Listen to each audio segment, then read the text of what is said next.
الحمد لله نحمده ونستعينه ونستغفره ونؤمن به ونتوكل عليه ونعوذ بالله من شرور أنفسنا ومن سيئات أعمالنا من يهد الله فلا مضل له ومن يضلله فلا هادي له ونشهد أن لا إله إلا الله وحده لا شريك له ونشهد أن سيدنا وحبيبنا وشفيعنا ومولانا محمدا عبده ورسوله صلى الله عليه وعلى آله وصحابه وبارك وسلم أما بعد فأعوذ بالله من الشيطان الرجيم بسم الله الرحمن الرحيم يا أيها الذين آمنوا كتب عليكم الصيام كما كتب على الذين من قبلكم لعلكم تتقون وقال تعالى وتزودوا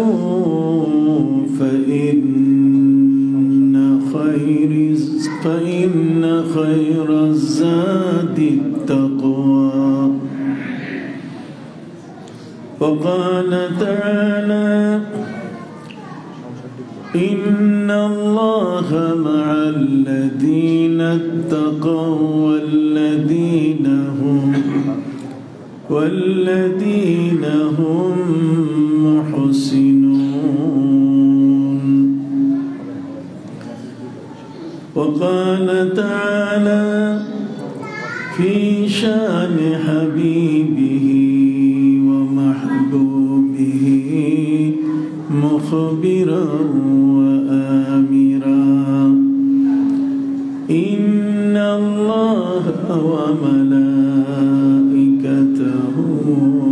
يصلون على النبي يا أيها الذين آمنوا صلوا عليه وسلموا تسليما اللهم صل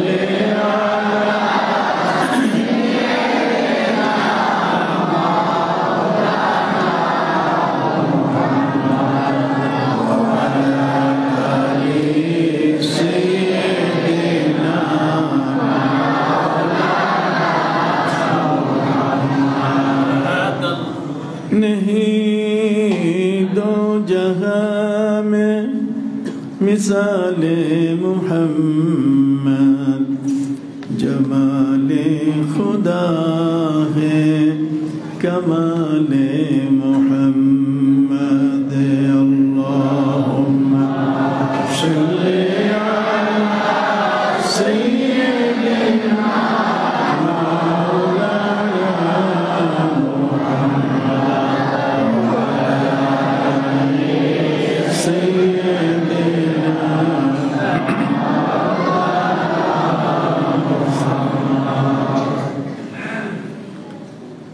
मध्य मणिपुर मीरपुर ढाका बैतुल अशराफ जामे मस्जिद तथा मायगोला मस्जिदे पवित्र माहे रमदान उपलक्षे आहलुस सुन्नात हुसैनी काफिलार उद्योगे आयोजित आजकेर ওয়াজ ও দোয়া মাহফিলের শ্রদ্ধাভাজন সভাপতি জনাব আলহাজ দিল মোহাম্মদ, আজকের প্রধান অতিথি আলহাজ মোহাম্মদ মঈনুল হোসেন খান নিখিল সাহেব, সাধারণ সম্পাদক বাংলাদেশ আওয়ামী যুবলীগ, প্রধান উপদেষ্টা মাইগোলা মসজিদ মাদ্রাসা পরিচালনা কমিটি। আজকের এই মাহফিলের উপস্থাপক এদেশের প্রখ্যাত আলেমে দ্বীন, তরুণ বক্তা এবং ইতিমধ্যে সারা বাংলাদেশ সহ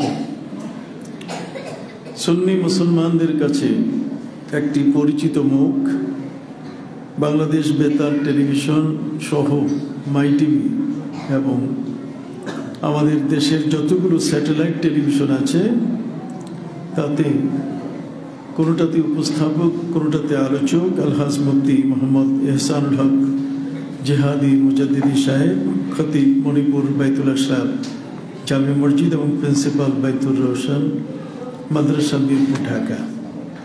আজকের বিশেষ অতিথি আলহাজ মোহাম্মদ ইসমাইল মোল্লা, কাউন্সিলর 13 নম্বর ওয়ার্ড ঢাকা উত্তর সিটি কর্পোরেশন, উপদেষ্টা মাইগোলা মসজিদ মাদ্রাসা পরিচালনা কমিটি, আলহাজ ডাক্তার AKM মামুনুর রশিদ চৌধুরী, মহাসচিব স্বাধীনতা দেশজ চিকিৎসা পরিষদ জনাব নীরব আহমেদ এবং আমার পূর্ববর্তী বক্তা মৌলানা কুদরতুল্লাহ মাজহারি সহ এর সার্বিক ব্যবস্থাপনায় রয়েছেন এলাকার বিশিষ্ট ব্যক্তিবর্গ, গণিজন। কষ্ট স্বীকার করে আজকের এই মাহফিলের প্রথম কাতারে উপস্থিত এলাকার বিশিষ্ট ব্যক্তিবর্গ, আজকের এই মাহফিলে উপস্থিত শ্রদ্ধাভাজন মুসল্লিয়ানের ইকরাম, এলাকাবাসী, আমার অত্যন্ত স্নেহের তরুণ ও যুবক বন্ধুরা, আদরের শিশুরা, পর্দার আড়ালে আমার বোনেরা, মসজিদ কমিটির সভাপতি সহ এর পরিচালনা পর্ষদের সর্বস্তরের সদস্য মণ্ডলী, আসসালামু আলাইকুম ওয়া রাহমাতুল্লাহি ওয়া বারাকাতুহু।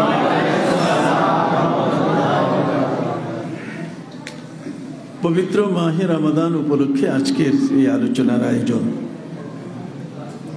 আপনি জানেন ইসলাম হচ্ছে একটি শান্তি ধর্ম, আর শান্তি তখনই আসবে যখন একটি মানুষ পবিত্র মনের অধিকারী হবে।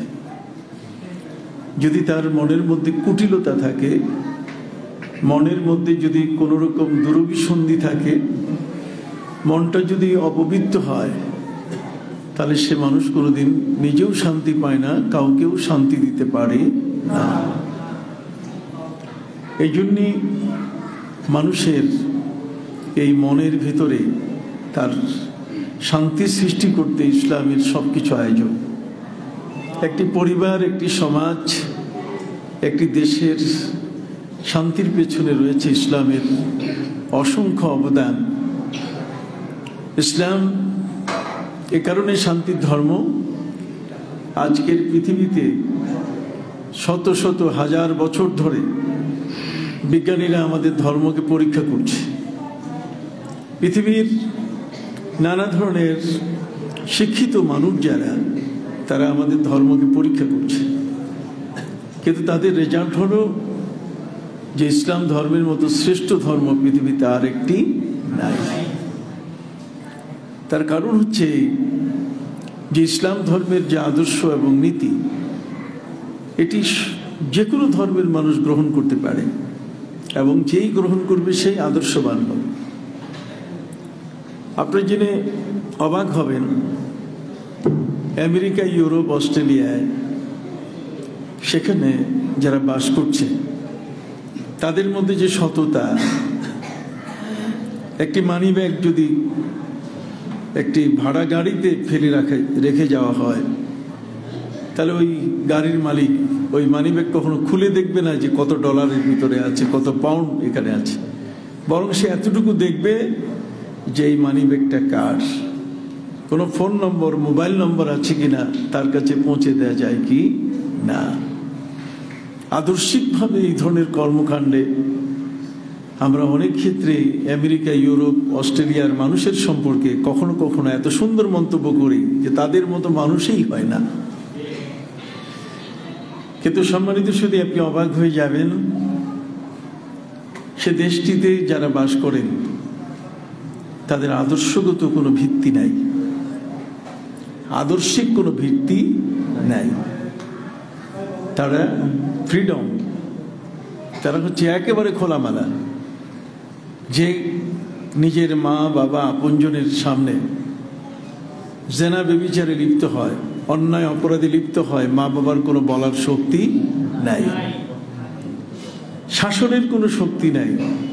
তাহলে সে দেশে আদর্শ সৃষ্টি হবে কি করে? আদবের একটা ব্যাপার আছে। ইসলাম সবসময় আদবের গুরুত্ব দিয়েছে। আপনি জানেন আল্লাহ তাআলা আমাদেরকে অনেকগুলো বিষয়ে শিক্ষা দিয়েছেন। তিনি বলেছেন, লা তাজআলু দুআ আর-রাসূল বাইনাকুম কাদুআ বা'দিকুম বা'দা। পৃথিবীর মানুষ তোমরা শুনে নাও, আমার নবীকে তোমরা নিজেরা যেভাবে নিজেদেরকে ডাকাডাকি করো, আমার নবীকে কখনো সেভাবে ডাকাডাকি করবে না। তার কারণ হচ্ছে নবীজি আমার প্রিয় হাবিব তোমাদের কাছে মনে হবে তোমাদের মতো। এটি অবশ্যই তোমাদের মতো বলতে গেলে তোমরা যেরকম সেরকম তিনি নন। তার শিক্ষা, তার জ্ঞান গরিমা এটি পৃথিবীর যত মানুষ আছে তার থেকে আলাদা এবং ভিন্ন। তার কারণ হচ্ছে যে আমরা যেখানে লেখাপড়া করি, আমাদের বিশ্ববিদ্যালয়গুলো, তাদের থেকে সেই বিশ্ববিদ্যালয়গুলো থেকে যারা পাশ করে বের হচ্ছে, যখন তারা অফিসার হচ্ছে তখন আমরা তাদের কাছে জিম্মি হয়ে পড়ি। তারা ঘুষ না দিলে ফাইল লেখে না, ঘুষ না দিলে তারা আমাদের ফাইল ছাড়ে না। তাহলে যে শিক্ষা একটা মানুষকে ঘুষের হাত থেকে, অন্যায় অপরাধের হাত থেকে রক্ষা করতে পারলো না, সে শিক্ষা কোনো শিক্ষাই নয়। সে শিক্ষাতে কোনোদিন কোনো জাতি গঠন করা যায় না। যে শিক্ষা হালাল এবং হারামের মধ্যে কোনো পার্থক্য নির্ণয় করতে পারে না, যে শিক্ষা এই পৃথিবীর মধ্যে মনুষ্যত্ব এবং মানবতার প্রতি শ্রদ্ধাশীল নয়, সেই শিক্ষা এটি কখনো আমাদের জন্য কল্যাণকর নয়। যে কারণে আজকের এই পৃথিবীতে ইসলামের কর্মকাণ্ড যেগুলো, এগুলো তারা গ্রহণ করছে নিজেদেরকে আদর্শবান প্রমাণ করতে, কিন্তু তাদের নিজস্ব কোনো আদর্শ নাই, নিজস্ব কোনো আদর্শ তাদের নাই। আমি এই কথাগুলো আপনাদের কাছে এ কারণেই তুলে ধরছি যে আজকে হুসাইনি কাফেলা যে মাদ্রাসা এখানে রয়েছে, তার উদ্যোগে মাহে রমাদানের সিয়াম সাধনার যে বিষয়গুলো আমরা আজকে কথা বলছি, সেগুলোকে নিয়ে আমরা একটু কথা বলতে চাই। আপনি আসুন, উপবাস করা, কিছু না খেয়ে থাকা, না খেয়ে থাকলে তো শরীরের জন্য উপকার। আমাদের প্রিয় নবী সাল্লাল্লাহু আলাইহি ওয়াসাল্লাম বলছেন, মান আকালা কাসীরান নামা কাসীরান। যে বেশি খায় সে বেশি ঘুমায়, আর যে বেশি ঘুমায় সে কোনোদিন দেশ জাতি নিজের কোনো কাজেই সে লাগে না। আমাদের প্রিয় নবী সাল্লাল্লাহু আলাইহি ওয়াসাল্লামের সেই সিদ্ধান্তের উপরে ভিত্তি করে নবী করিম সাল্লাল্লাহু আলাইহি ওয়াসাল্লাম কখন ঘুমাতে হবে, কখন জাগতে হবে, তিনি আমাদেরকে শিখিয়ে দিয়েছেন। তিনি বলছেন, আল্লাহুম্মা বারিক লি উম্মতি ফি বুকুরিহা। আল্লাহ আমার উম্মতের সকালবেলায় তুমি বরকত দাও।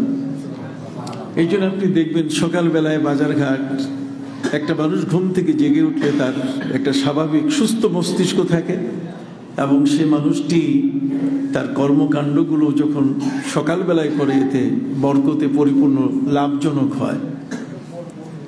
আমাদের প্রিয় নবী সাল্লাল্লাহু আলাইহি ওয়াসাল্লাম তিনি আমাদের এই ইসলাম ধর্মের ব্যাপারে, তার মানে আমরা যে ধর্মের মধ্যে বর্তমান আছি, এই ধর্মের আদর্শিক যে বিষয়গুলো, সেই বিষয়গুলোর মধ্যে আপনি মনে করুন যে আমরা আমাদের বেচাকেনা, আমাদের উঠা বসা চলাফেরার মধ্যে যে আদব শিষ্টাচারিতা আছে, তার মধ্যে একটি, নবী করিম সাল্লাল্লাহু আলাইহি ওয়াসাল্লাম একবার উট কিনতে গেছিলেন। উটের ব্যবসায়ীরা ছিল ইহুদিরা এখনো টাকাওয়ালা। পৃথিবীর মোট 750 কোটি মানুষের মধ্যে 200 কোটি আমরা মুসলমান। পৃথিবীর মধ্যে 126টি দেশ হলো খ্রিস্টান ধর্মের আলোকে সৃষ্টি। ধর্মের আলোকে দেশ সৃষ্টি হয়েছে পৃথিবীতে এমন 126টি দেশ যা খ্রিস্টান ধর্মের আলোকে সৃষ্টি হয়েছে। আর ইসলাম ধর্মের আলোকে পৃথিবীতে দেশ সৃষ্টি হয়েছে 57টা। কয়টা? 57টা। আর নাস্তিকদের দ্বারা দেশ সৃষ্টি হয়েছে 10টা। কয়টা? 10টা। আর হিন্দু দৃষ্টিভঙ্গিতে হিন্দু ধর্মের আলোকে পৃথিবীতে দেশ সৃষ্টি হয়েছে মাত্র 3টা। কয়টা? 3টা হচ্ছে পৃথিবীর মধ্যে হিন্দু দেশ। এই পৃথিবীর মধ্যে চীনে যারা থাকে এরা অধিকাংশ কমিউনিস্ট। বাদ বাকি পৃথিবীর মধ্যে যত মানুষ আছে তার চেয়ে সবচেয়ে সংখ্যা কম হলো ইহুদি। সারা পৃথিবী ব্যাপী ইহুদিদের বর্তমান সংখ্যা হলো 1,70,00,000। কত? তাহলে দেখেন আমরা কত? আমরা সরকারি হিসাবে আজকে 16 কোটি 17 কোটি মানুষ, বেসরকারি হিসাবে 24-25 কোটি মানুষ, কিন্তু ইহুদিরা মাত্র কত? 1,70,00,000। এই 1,70,00,000 এই মানুষগুলো সারা পৃথিবীতে দাবড়িয়ে বেড়াচ্ছে, মুসলমানদের উপর অত্যাচার করছে, যুদ্ধ সৃষ্টি করছে। এরা হচ্ছে টাকাওয়ালা। পৃথিবীতে 8 জন মানুষের কাছে সারা পৃথিবীর অর্ধেক সম্পদ আটকা পড়ে আছে কক্ষিগত। বিল গেটসের মতো ব্যক্তি যারা এই সম্পদগুলো ধরে রেখেছে, এরা অধিকাংশ ইহুদি এবং খ্রিস্টান। সামান্য শুধু আগের যুগে একসময় আমাদের দেশে যারা ব্যবসা করত তারা ছিল একরকমের মানুষ, কিন্তু প্রিয় নবী সাল্লাল্লাহু আলাইহি ওয়াসাল্লাম যখন মদিনায়, তিনি মক্কায় যখন, তখন ব্যবসায়ী ছিল ইহুদিরা। এই ইহুদিদের কাছে তাদের উট কিনতে হতো। প্রিয় নবী সাল্লাল্লাহু আলাইহি ওয়াসাল্লাম উট কিনতে গিয়েছিলেন। উট কেনার পরে তিনি উটের যা মূল্য হয় মূল্য পরিশোধ করে বললেন, তোমরা এখন উটের রশি দাও, আমি আমার উট নিয়ে যাই। মালিকানা হস্তান্তরের নিয়ম হলো গরু, ছাগল, উট, বকরি এগুলোতে রশি হাতে দিতে হয়। নবী করিম সাল্লাল্লাহু আলাইহি ওয়াসাল্লাম সেই রশিটা হাতে চাইলেন। ইহুদি পকেটে টাকা রেখে বলছে যে আপনি যে আমাকে টাকা দিয়েছেন প্রমাণ কি? সাথে সাথে অস্বীকার করে ফেলল।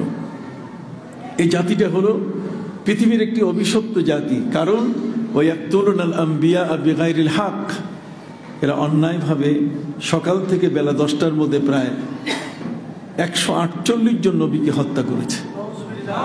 এরা আল্লাহর কোর্টে হত্যার আসামি। এই জন্যই আল্লাহ বলছেন ফাবাউ বিগাদাবিম মিনাল্লাহ, এরা সবসময় আল্লাহর গজবের মধ্যে পড়ে আছে। এরা কোনোদিন নিজের অস্তিত্ব ধরে রাখার মতো কোনো দেশ তৈরি করতে পারছে না। শুধুমাত্র ইসরায়েলকে নিয়ে, ফিলিস্তিনকে নিয়ে টানা হেঁচড়া করছে। এটা মুসলমানের জায়গা, এটা আরবদের জায়গা, এটা বিশ্ব মুসলিমের জায়গা। এই জায়গাটা নিয়ে তারা টানা হেঁচড়া করছে। আসলে তাদের নিজের অস্তিত্বের কিছু নাই। আর বিশ্বের সকল মুসলমানকে আল্লাহ তাআলা কোরআন নাজিল করে বলে দিয়েছেন এদের উপরে অভিশাপ দাও। এই জন্য আমরা প্রতি নামাজে সূরা ফাতিহায় বলে থাকি গায়রিল মাগদুবি আলাইহিম ওয়ালাদ-দাল্লিন। আল্লাহ আর কিছু না হোক, খ্রিস্টান এবং ইহুদিদের এদের মধ্যে আপনি আমাদেরকে অন্তর্ভুক্ত করেন না। সম্মানিত সুধী, সেই ইহুদিরা, এই 1,70,00,000 মানুষ, পৃথিবীর টাকা পয়সা সব কিন্তু তাদের হাতে। পৃথিবীটাকে জিম্মি করে রেখেছে এরা। নবী করিম সাল্লাল্লাহু আলাইহি ওয়াসাল্লাম উটের টাকা পরিশোধ করলেন, কিন্তু ইহুদি ব্যবসায়ী বলছে আপনি টাকা দেন নাই। কি প্রমাণ আছে? আমরা আমাদের বাজার ঘাট করি, বাজার ঘাটে যাই, সেখানে কখনো আমরা কোনো ব্যাপারে কোনো জিনিস কিনলে, কত বড় বড় ফ্রিজ কিনি আমরা আমাদের পণ্য সামগ্রী আমাদের দেশে, আমাদের নিজেদের ঘরে যা প্রয়োজন আমরা কিনি, কিন্তু কিনতে গিয়ে কখনো আমরা পাশে একজন সাক্ষী নিয়ে যাই না যে তুমি এটা সাক্ষী থাকো যে এই জিনিসটা আমি কিনলাম। নবী করিম সাল্লাল্লাহু আলাইহি ওয়াসাল্লামের কাছে তারা বলে বসলো যে আপনি যে টাকা দিয়েছেন তার প্রমাণ কি? নবীজি বলেন অবাক কাণ্ড, টাকা দিলাম আবার প্রমাণ চায়। নবী করিম সাল্লাল্লাহু আলাইহি ওয়াসাল্লাম তিনি আঙ্গুলের এই যে সামনের অংশটা কাটছিলেন আর কি। ইহুদিরা আমার সাথে আচরণ করছে, নিশ্চয়ই আমার উম্মতরা এদের কাছে দারুণভাবে ঠকতেছে, এরা আমার উম্মতকে প্রতারণা করে। প্রিয় নবী সাল্লাল্লাহু আলাইহি সাল্লামের এই অবস্থা দেখে একজন সাহাবী তিনি এসে বলছেন, হে রাসূল, আপনার মন খারাপ কেন? আপনি এই কঠিন মন খারাপ অবস্থায় এখানে দাঁড়ানো কেন?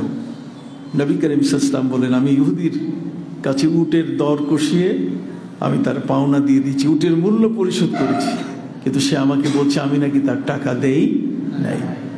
এখন সে আমার কাছে দাবি করছে যে এই টাকা দেওয়ার ব্যাপারে কোনো সাক্ষী আছে কিনা। আমার তো কোনো সাক্ষী নাই। প্রিয় নবী সাল্লাল্লাহু আলাইহি সাল্লামের পাশে দাঁড়িয়ে সাহাবী বলেন, হুজুর আমি তার সাক্ষী। সুবহানাল্লাহ। নবীজি বলছেন, তুমি কি করে সাক্ষী হতে পারো? তুমি তো ব্যাপারে সাক্ষ্য দিতে পারবে না, তুমি এটার সাক্ষী হতেই পারো না। আমরা হলে তো তাকে থ্যাঙ্কস দিয়ে বলতাম, চমৎকার, তুমি আমার পক্ষে সাক্ষ্য দিলে, তুমি সাক্ষী হয়েছো। আমি তো বিড়ম্বনায় পড়েছি একটি কঠিন অবস্থায়, আর এই অবস্থায় এই উটটা আমার পাওয়া দরকার, যেহেতু আমি টাকা দিয়েছি। কাজেই সাক্ষী একজন যদি এখানে এসে যায়, আমরা আদালতগুলোতে কি দেখি? যাহা বলিব সত্য বলিব, মিথ্যা কবু নাহি বলিব, অথচ সেখানে সব মিথ্যার আখড়া। প্রিয় নবী সাল্লাল্লাহু আলাইহি ওয়াসাল্লামের পক্ষে এত চমৎকার একজন সাক্ষী, সে সাক্ষ্য দিচ্ছে, নবী আমি সাক্ষ্য দিচ্ছি আপনি ইহুদির টাকা পরিশোধ করেছেন। আমার নবী বলছেন তুমি সাক্ষী হতে পারো না।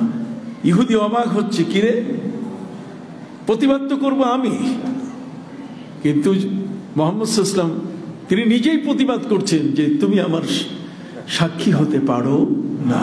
দেখছেন আদর্শ কেমনে তৈরি হয়। আমি কয়েকটি আদর্শের ব্যাপার বলবো, তারপর সাবজেক্টের উপরে কথা বলবো। আপনি কি আমার কথাগুলো বুঝতেছেন? সম্মানিত সুধী,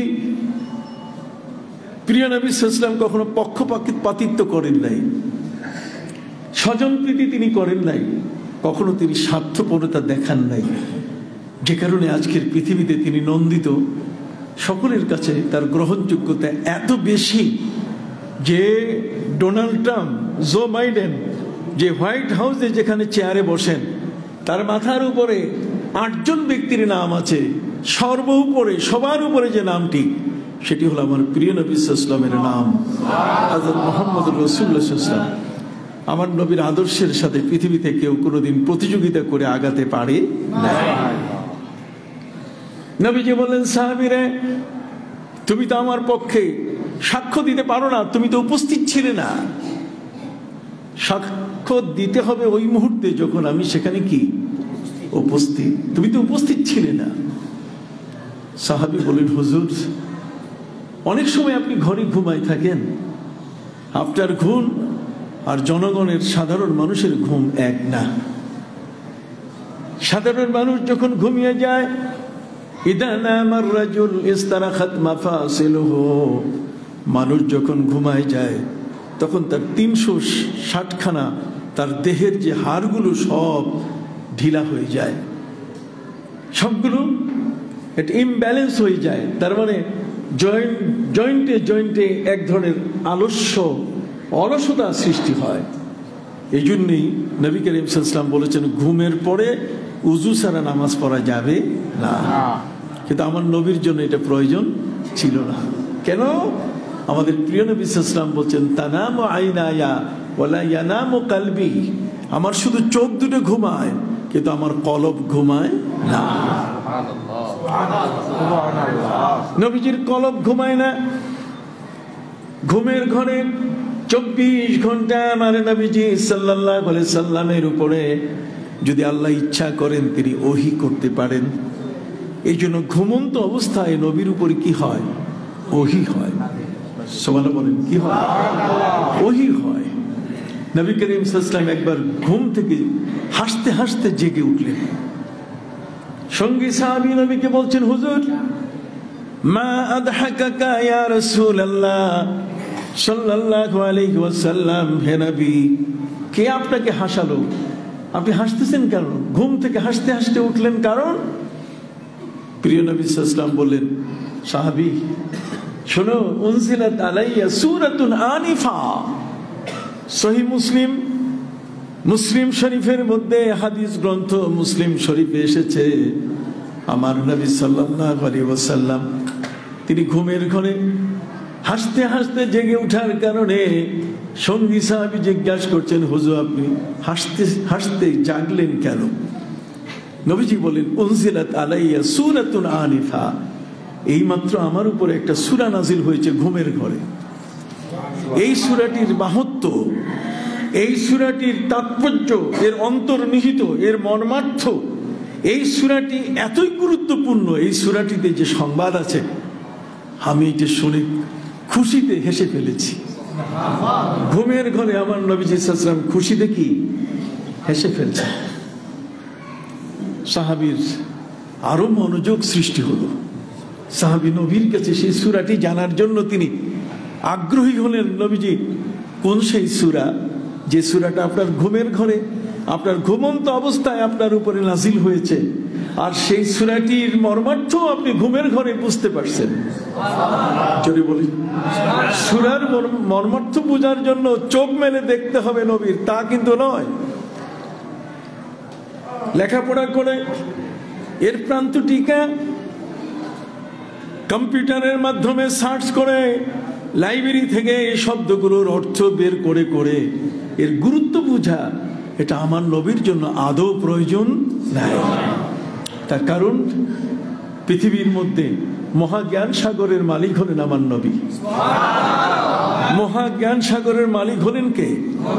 আমাদের প্রিয় নবী সাল্লাল্লাহু আলাইহি ওয়াসাল্লাম। আর সেই মহাসাগর এই জগতের মধ্যে আর কাউকে দেয়া হয়নি। পৃথিবীর মধ্যে আমার নবীর সমজ্ঞানের অধিকারী পৃথিবীতে আর কেউ নেই।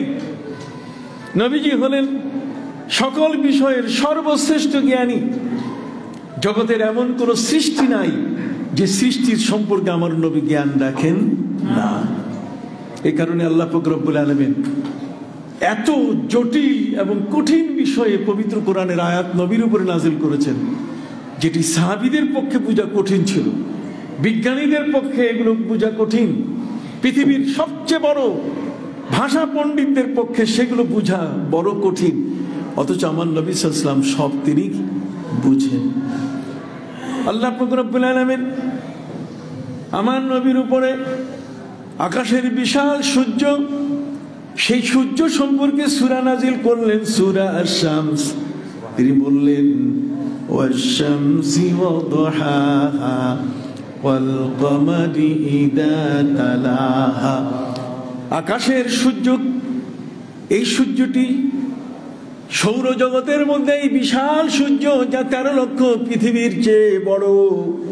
13 লক্ষ পৃথিবী একসাথে করলে যত বড় একটা সূর্য তত বড়।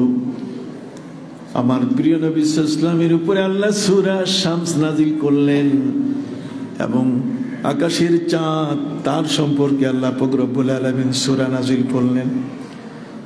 সূরা কামার, আকাশের তারকাগুলো সম্পর্কে তিনি সূরা নাজিল করলেন। পৃথিবীর মধ্যে আজও অসংখ্য বিজ্ঞানী এমন আছেন যারা আকাশের অসংখ্য তারকার তথ্য তাদের কাছে নাই। অথচ আমার নবী সাল্লাল্লাহু আলাইহি ওয়াসাল্লাম তিনি বলছেন, সালু আন্নি উজিবু লাকুম, তোমরা আমাকে যে কোনো বিষয়ে প্রশ্ন করো, আমি তোমাদের সকল বিষয়ের প্রশ্নের উত্তর দিয়ে দিব। পৃথিবীর এমন কোনো বিষয় নাই যেই বিষয় আল্লাহ আমার কাছে গোপন রেখেছে।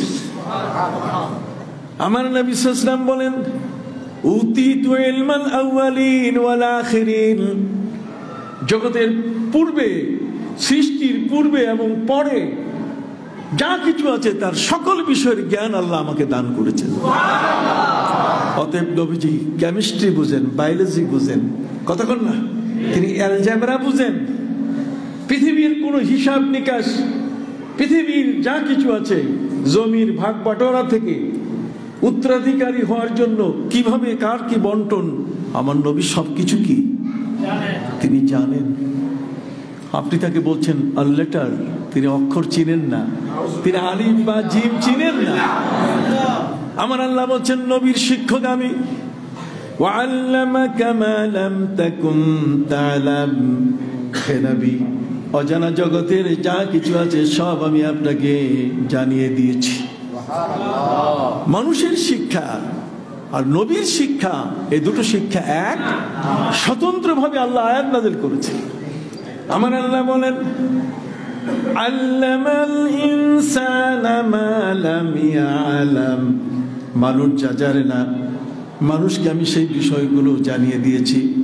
আর আমার নবীর সম্পর্কে আল্লাহ আলাদা স্পেশাল ভাবে বলছেন ওয়া আল্লামাকা মা লাম তাকুন তা'লাম।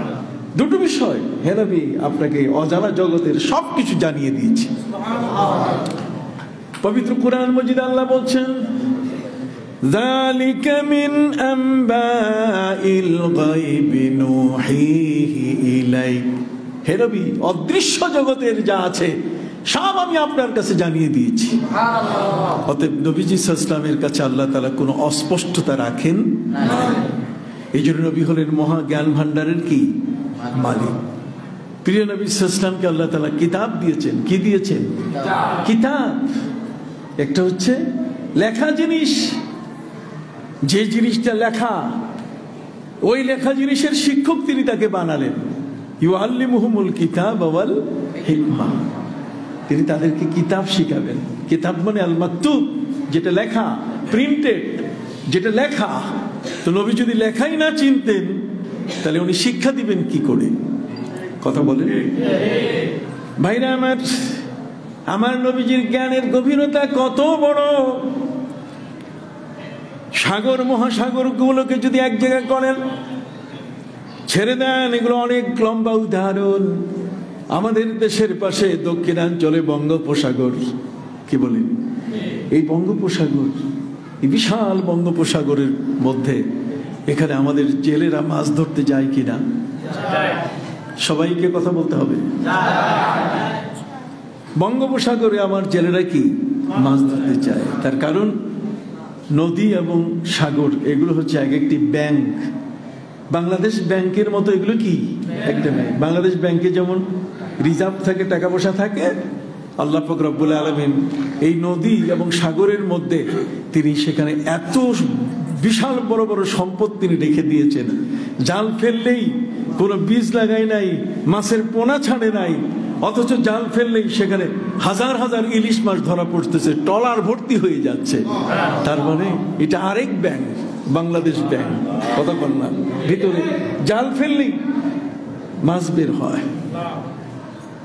আপনাদেরকে আমি বলতে চাই, এই বঙ্গোপসাগরে একজন জেলে কি মাছ ধরতে যায়?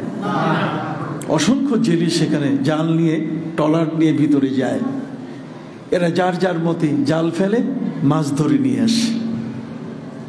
বঙ্গোপসাগরে যদি জেলেরা, অসংখ্য জেলে যদি সেখানে মাছ ধরতে পারে, আমার প্রিয় নবী সাল্লাল্লাহু আলাইহি ওয়াসাল্লামের মহাজ্ঞান ভান্ডার, এই মহান জ্ঞান সাগরের মধ্যে ইমাম আবু হানিফা জাল ফেলেছেন, ইমাম শাফি জাল ফেলেছেন, ইমাম মালিক রহমতুল্লাহ জাল ফেলেছেন। এই সাগরের মধ্যে ইমাম আহমদ বিন হাম্বল রহমতুল্লাহ আলাইহি জাল ফেলেছেন। যার যার জালে এক সাগর থেকেই সব মাছ ধরেছেন সবাই। বঙ্গোপসাগরের এক সাগর থেকেই যেমন জেলেরা ট্রলারে তাদের জাল ফেলে মাছ ধরে, যার যারটা মাছ শিকার করে নিয়ে আসে। আমার প্রিয় নবী সাল্লাল্লাহু আলাইহি ওয়াসাল্লামের জ্ঞানের মহাসাগরে ইমাম আবু হানিফা রাহমাতুল্লাহ আলাইহি কি ফেলেছেন? জাল ফেলেছেন।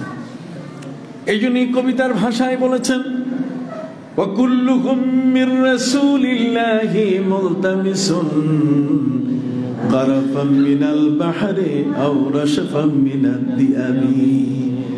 আমার নবী সাল্লাল্লাহু আলাইহি ওয়াসাল্লাম ছিলেন জ্ঞানের মহাসাগর, আর ওই মহাসাগরের মধ্যে সেখানে জ্ঞান আহরণ করতে গিয়ে এই বিশ্বের সমস্ত জ্ঞানীরা ওই জ্ঞান সাগর থেকে জ্ঞান আনার জন্য যার যতটুকু সুযোগ হয়েছে, নবী হলেন মহাজ্ঞানের ভান্ডার।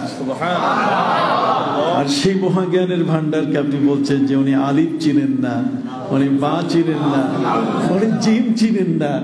আপনি তাকে নিয়ে বলছেন যে উনি আনলেটার, উনি নিরক্ষর। নিরক্ষর কাকে বলছেন আপনি? নিরক্ষর আমার প্রিয় নবী সাল্লাল্লাহু আলাইহি ওয়াসাল্লাম সাহাবা ইকরামকে বলছেন বাসসিতিল বা, নবীজি বলেছেন বাসসিতিল বা ওয়াদাব্বিরিল মিম। নবীজি বলছেন শোনো, তোমরা যারা বা লিখবে, আলিফ বা তা সা, এই আরবি বর্ণমালা তোমরা যখন এটা লিখবে, নবীজি বলেন বাসসিতিল বা, বাটাকে প্লেটের মতো লম্বা করে লিখবা। নবী বা লেখা শিখাচ্ছেন। ওয়াদাব্বিরিল মিম, আর মিমটা একটু গোল করে লিখবা পাখির ঠোঁটের মতো। তাহলে বাসসিত মানে প্রশস্ত করবে আল বা। এই জন্য বিসমিল্লাহির রহমানির রহিমের বাটা আমরা যখন লিখি তখন কি করি? লম্বা করে। যেহেতু নবীজি বলছেন বাসসিতিল বা, বাটাকে প্লেটের মতো লম্বা করবে। ওয়াদাব্বিরিল মিম, আর মিমটাকে পাখির ঠোঁটের মতো কি করবে? গোল করে লিখবে। সুবহানাল্লাহ বলেন। তো নবীজি অক্ষর যদি না চিনেন তাহলে বা লেখা শিখালেন কেমনে? অক্ষর যদি তিনি না চেনেন তাহলে কি করে তিনি মিম লেখা শেখালেন? ভাইরা আমার প্রিয় নবী সাল্লাল্লাহু আলাইহি ওয়াসাল্লামের কতগুলো বিষয় আল্লাহ পাক রব্বুল আলামিন কিছু সময়ের জন্য তিনি অফ করে রেখেছেন। এটা বিশেষ বৃহত্তর একটি ছাড়তে। পবিত্র কোরআন মাজিদ আল্লাহ বলেন মা কুনতা তাতলু মিন ক্বাবলিহি মিন কিতাব ওয়ালা তাখুতুহু বিয়ামিনিকা ইদাল লারতাবাল মুবতিলুন। আরবি ভাষা জানতে হবে। এই ভাষা সম্বন্ধে জ্ঞান না থাকলে সে আজে বাজে বহু কিছু করতে পারে, বলতে পারে। এখানে স্পষ্ট করে এজা শব্দ বলা হচ্ছে। এজা এখানে তালিলিয়া ইল্লাত, কারণ বলছে। আমার আল্লাহ বলছেন হে নবী, আমি আপনাকে কোন আসমানি কিতাব পড়াই নাই। আল্লাহ নিজেই তাকে শিক্ষা দিচ্ছেন। আসমানি কিতাব আবার দরকার কি? আল্লাহ নিজেই শিক্ষক। আল্লাহ নিজেই শিক্ষক হয়ে নবীজি বলেন আল্লামানি রাব্বি ফাআহসানা তালিমি ওয়া আদ্দাবানি রাব্বি ফাআহসানা তাদিবি। নবীজি বলেন আমার শিক্ষক হলেন আল্লাহ। এই পৃথিবীর কোন মানুষের ছাত্র আল্লাহ আমাকে বানান নাই। তার কারণ আল্লাহ তাআলা আমাকে সম্মানিত করেছেন। কোন শিক্ষক যদি আমার হয় তাহলে শিক্ষক বলবে মোহাম্মদ বসো, মোহাম্মদ উঠো। আল্লাহ তাআলা আমার প্রতি কেউ আদেশ দেবে অথবা কেউ আমার প্রতি কোন রকম ভাবে তার কড়া ভাষায় আমাকে শাসন করবে, আল্লাহ তাআলা সেই সুযোগ কাউকে দেন না। সুবহানাল্লাহ বলেন। পৃথিবীতে ছাত্র শিক্ষক আমাদের হাজার হাজার লক্ষ লক্ষ ছাত্র আছে। ওরা আমাদের সামনে আসলে একেবারে অত্যন্ত বিনয়ী হয়ে যায়। আদব, উস্তাদের প্রতি তাদের সম্মান।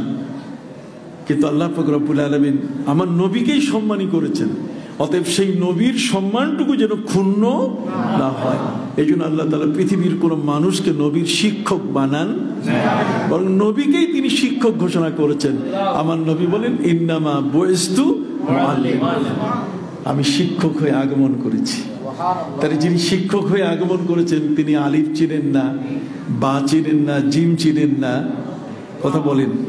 আমরা যখন এই ধরনের কোনো বক্তব্য কারো মুখ থেকে শুনি তখন আমাদের মনে হয় যে সমস্ত জ্ঞান ডাস্টবিনে ফেলে দেওয়া দরকার।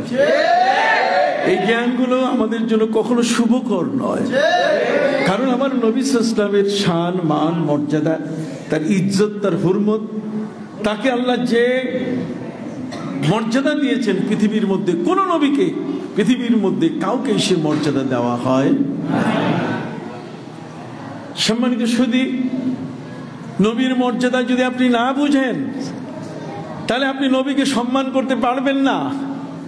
সন্তান যদি সে না চিনে উনি আমার বাবা, উনি আমার জনক, উনি আমার জননী, তাহলে সে সম্মান করবে কি করে? কাজে নবীর পরিচয় থাকা একান্ত প্রয়োজন। আল্লাহ তাআলা পুরা কোরআন ব্যাপী আমার নবীর পরিচয় তুলে ধরেছেন। নবীর পরিচয় তিনি এমন এক মহান নবী যার সম্মান সম্পর্কে পবিত্র কোরআন মাজিদে আল্লাহ পাক রব্বুল আলামিন বলে দিলেন। কি চমৎকার! আল্লাহ বলে দিলেন ওয়া মান ইউআযিম শাআইরাল্লাহি ফাইন্নাহা মিন তাকওয়াল কুলুব। সুবহানাল্লাহ। তাহলে আমার প্রিয় নবী সাল্লাল্লাহু আলাইহি ওয়াসাল্লাম তিনি মহাসম্মানী। আল্লাহ নিজেই তার সম্মানের কথা বলছেন, অসংখ্য আয়াতের মধ্যে নবীর সম্মানের কথা তিনি বলেছেন। সেই মহানবী সাল্লাল্লাহু আলাইহি ওয়াসাল্লাম জ্ঞানের জগতে তিনি মহাবিজ্ঞানী। জোরে বলেন, জ্ঞানের জগতে তিনি কি? এই জন্য তিনি সাথে সাথে সাহাবীকে বললেন যে তুমি আমার উট কেনার সময় তো উপস্থিত ছিলে না, তুমি কিভাবে সাক্ষ্য দিচ্ছ? সাহাবী বলছেন, হুজুর আপনি যখন ঘুমায় থাকেন, ঘুমের ঘরে যখন ওহী নাজিল হয় তখন আমরা তো কাছে থাকি না, আপনি বললে বিশ্বাস করি।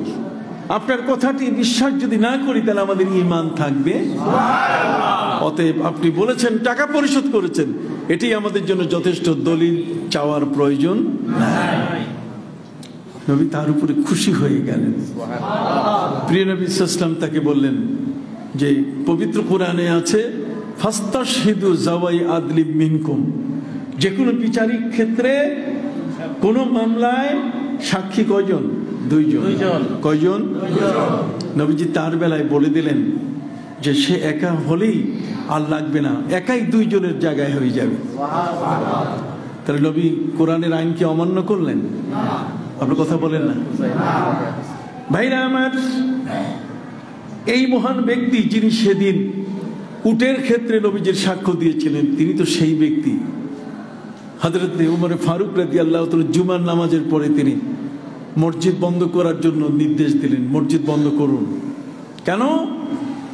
যে আজকে সব মুসল্লিকে কঠিনভাবে জিজ্ঞাসা করা হবে। সব মুসল্লি থরথর করে কেঁপে উঠল যে উমর সবাইকে আটকে দিয়েছে, মসজিদে নামাজ পড়তে যারা আসছে একজন মুসল্লিকেও তিনি আজকে ছাড়বেন না।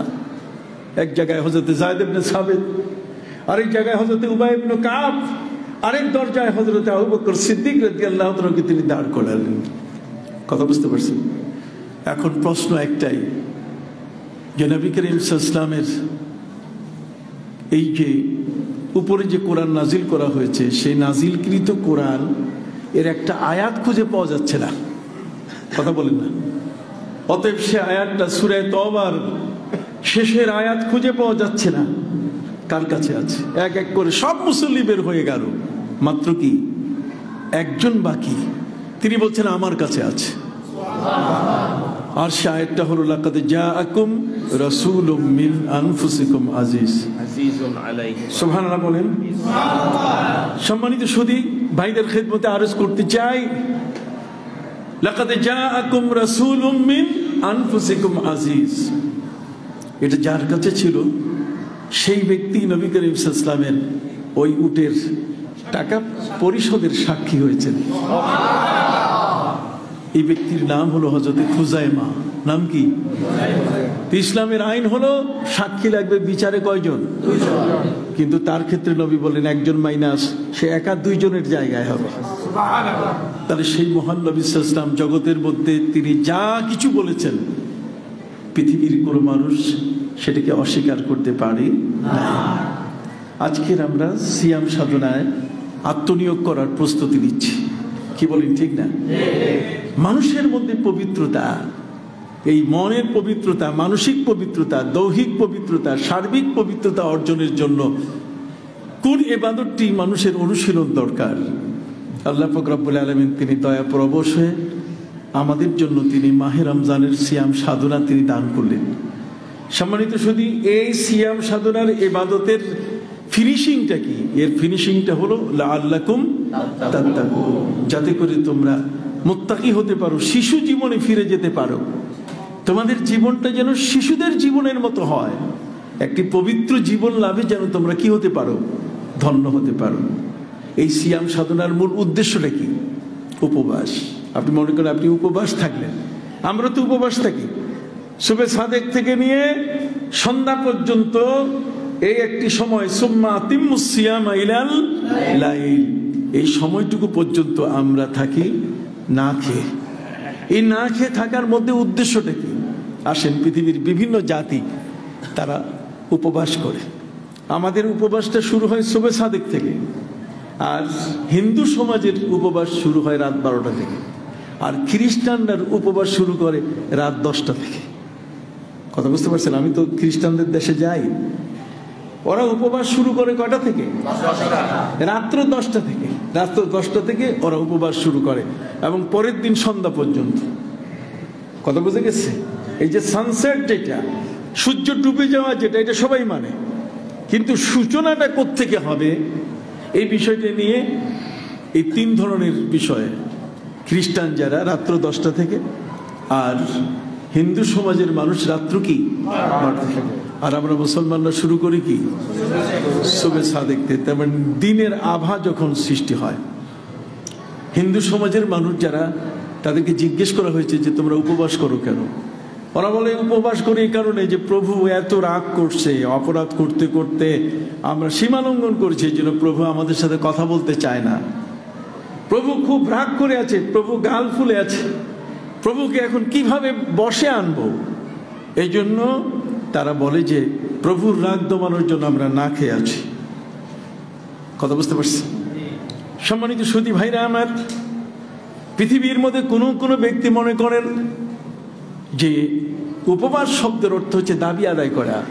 যেমন আমাদের দেশে প্রেস ক্লাবগুলোতে মানববন্ধন করে, আবার কেউ কেউ সেখানে অনশন করে।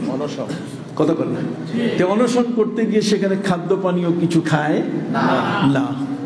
এই অনশনের অর্থ হচ্ছে দাবি আদায় করা। রোজা কি কোনো দাবি আদায়? রোজা কি প্রভুর রাগকে দমন করা?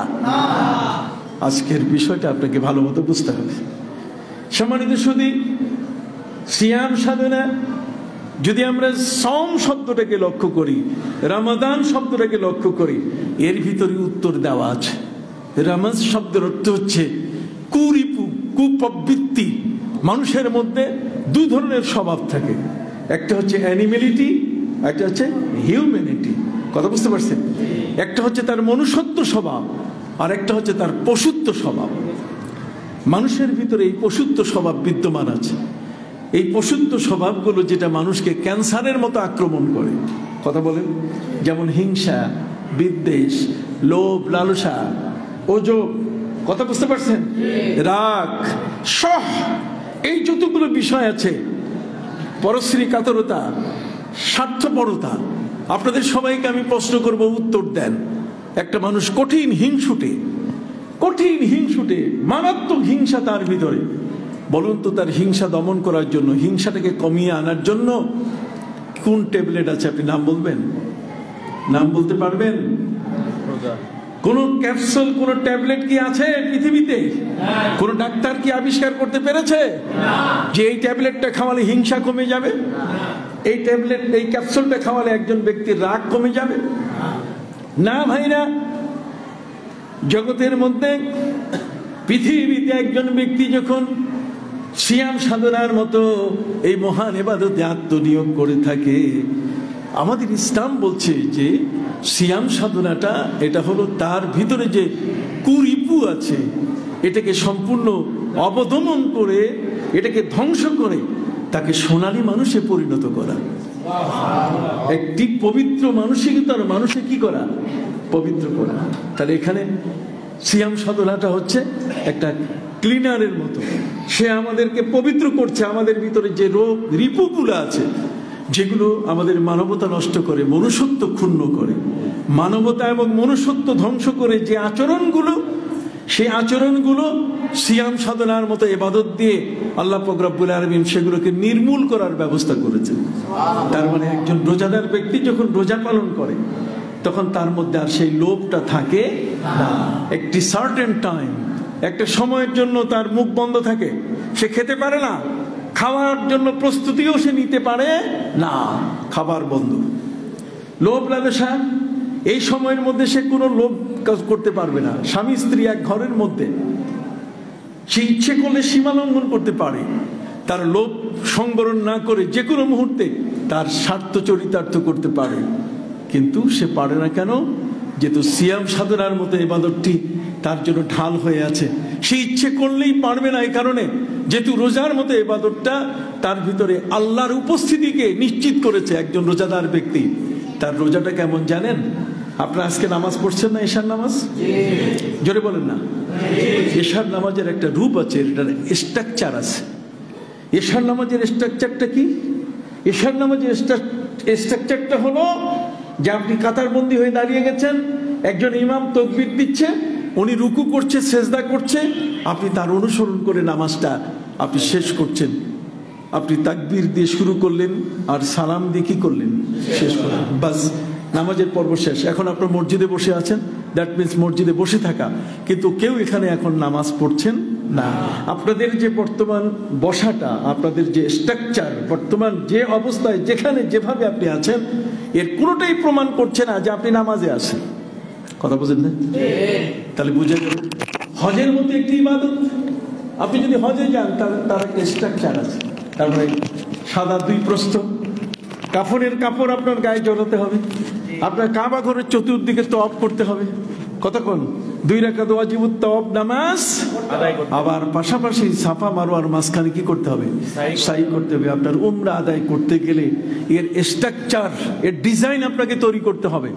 এই ডিজাইনটি আপনাকে তৈরি করতে হবে। আপনি এই ডিজাইন নিজে নিজে তৈরি করবেন, আপনি নিজের ডিজাইনার। এই যতক্ষণ পর্যন্ত উমরা চলবে ততক্ষণ পর্যন্ত স্ট্রাকচার আছে। আপনার উমরা শেষ, আপনি খুলে ফেলেন, তখন ধরার কোনো উপায় নাই যে আপনি উমরা করেছেন। কথা বুঝতে পারছেন? তার মানে এখন উমরার কোনো স্ট্রাকচার আপনার কাছে কি? তাহলে এগুলো প্রকাশ্য ইবাদতের ক্ষেত্রে। এই ইবাদতগুলো যখন আমরা করি তখন কিন্তু এটার একটা রূপ, একটা অবয়ব দাঁড়ায়, কিন্তু সিয়াম সাধনার কোনো স্ট্রাকচার কি নাই। সিয়াম সাধনার মতো ইবাদতটিতে যখন আপনি আত্মনিয়োগ করেন, একজন ড্রাইভার যখন গাড়ি ড্রাইভ করছে, একজন পাইলট যখন আকাশে প্লেন ড্রাইভ করছে, ঠিক এমনি করে একজন বিচারক যখন তার চেয়ারে বসে রায় ঘোষণা করছেন, অনুরূপভাবে একজন ব্যবসায়ী যখন ব্যবসার দোকানে বসে তিনি ব্যবসা করছেন, ওই সময় রোজা কিন্তু তার কাছে। রোজা আমাদের সাথে আছে, ড্রাইভারের সাথে রোজা, একজন ব্যবসায়ীর সাথে রোজা, একজন বিচারকের সাথে কি রোজা, একজন ডাক্তারের সাথে কি রোজা। কোনো স্ট্রাকচার নাই, অথচ রোজা তার ভিতরে কি করছে, অবস্থান করছে। এই রোজাটা ওইখান থেকে তাকে বলছে খবরদার, মূল্যস্ফীতি, তার মানে এখন দ্রব্যমূল্য বাড়াইও না, রোজাদারকে কষ্ট দেওয়া হবে, তুমি এই কাজে যেও না। তার রোজা তার এই অন্যায়টাকে বাধা দিচ্ছে তার ভিতরে থেকে, তার কাছে থেকে। তাহলে অন্য সমাজের যারা উপবাস করে তাদের উপবাস আর আমার রোজা দুটো কি এক জিনিস? আর জোরে বলেন, দুটো কি এক জিনিস? এটা কখনো এক জিনিস হতে পারে? সম্মানিত সুধী, বিচারক যখন বিচার করছেন, বিচারের মঞ্চে যখন তিনি বসা, অন্যায় বিচার করলে রোজা তার ভেতর থেকে তাকে বাধা দিচ্ছে। কারণ রোজা হচ্ছে তার দেহের ভিতরে একটা গোপন ইবাদত, যেটা তার গোটা দেহব্যাপী, তার চক্ষু, তার মুখ, তার চিন্তা, তার চেতনা, তার হাত, তার পা, সবটাতে রোজা ছড়িয়ে আছে। অতএব সেই ব্যক্তি এই সময়ের মধ্যে যদি মুখ দিয়ে মিথ্যা বলতে চায়, রোজা থেকে বাধা দিচ্ছে, মিথ্যা বলিস না। সুবহানাল্লাহ বলবেন না? মিথ্যা বলিস না। ঠিক চক্ষু খারাপ দিকে তাকাচ্ছে, রোজা থেকে বাধা দিচ্ছে, খবরদার তুমি খারাপ দিকে তাকাইও না। অনেক কথা, রাত্র অনেক হয়েছে, আমি সময় আর নেব না, আমাকে সিগন্যাল দিয়ে ফেলেছেন উনি।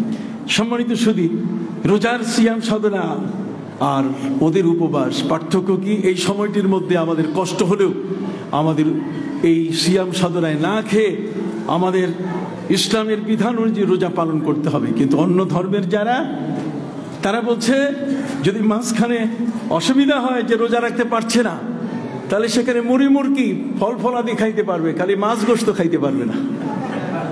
কথা বলেন না? ফল ফলাদি এটা খাইতে পারবে, কিন্তু মাছ গোস্ত খাইতে পারবে না। তাহলে শাসনের যে লাঠিটা, এটা আপনি ভেঙে ফেললেন। কথা বলেন না?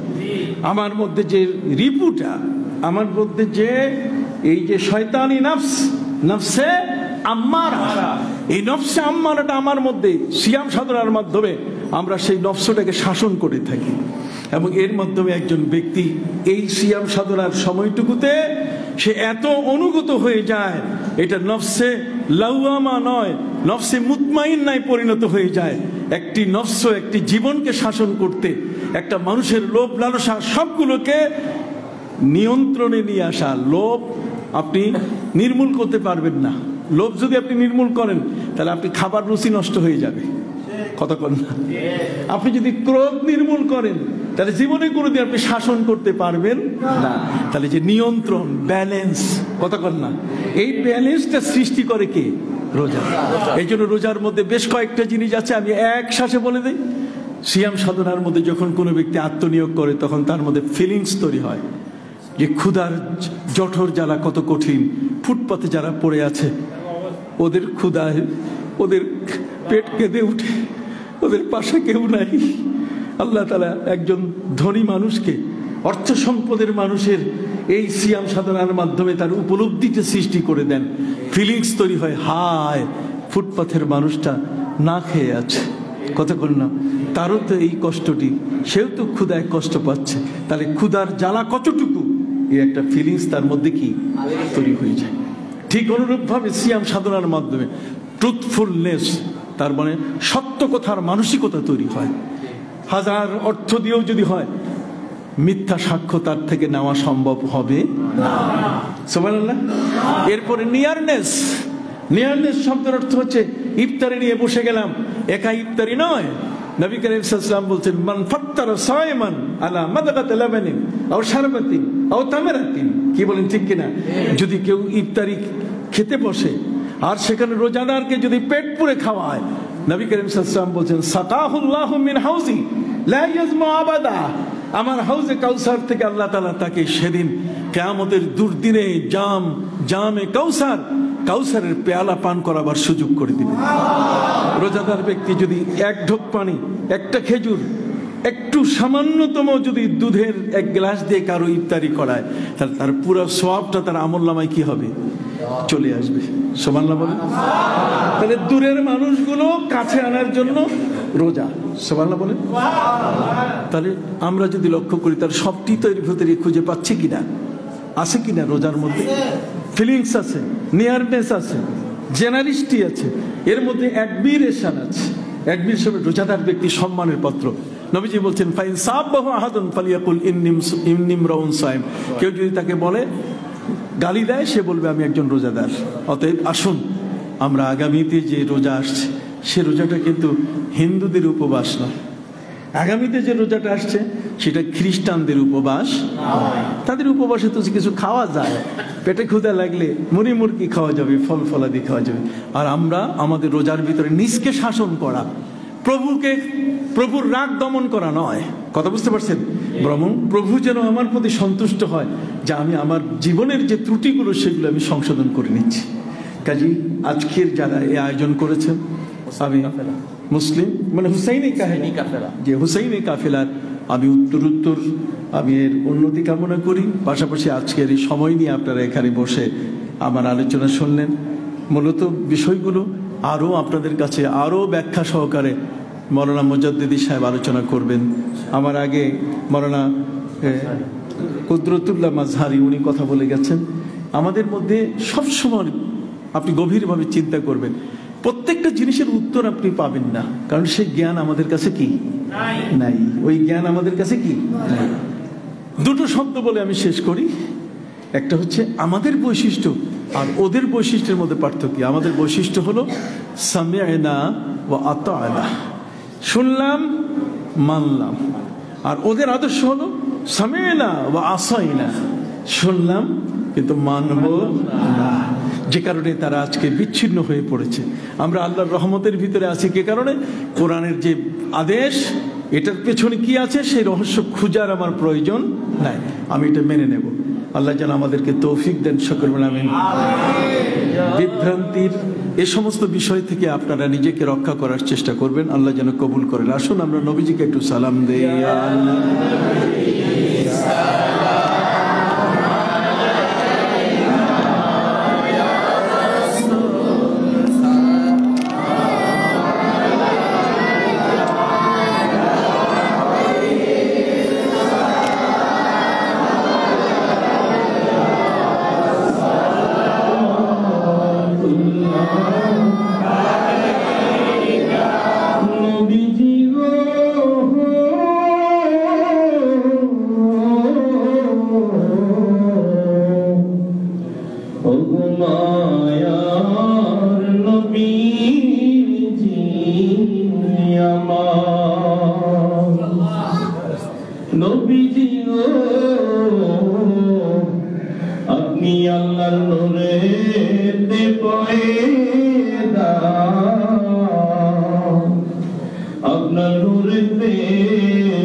আপনি যে কাবার কাবা আশিকদের গলার মালা ইয়া নবী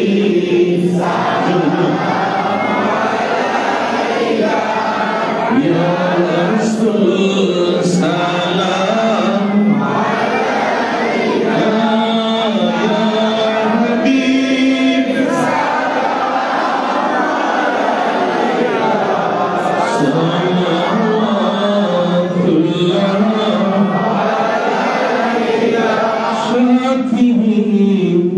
আধার কবরে নবী মুনকির নকিরে সওয়াল জবাবে পড়িব আমরা বিপদে হে নবী আপনায় না পেলে ইয়া নবী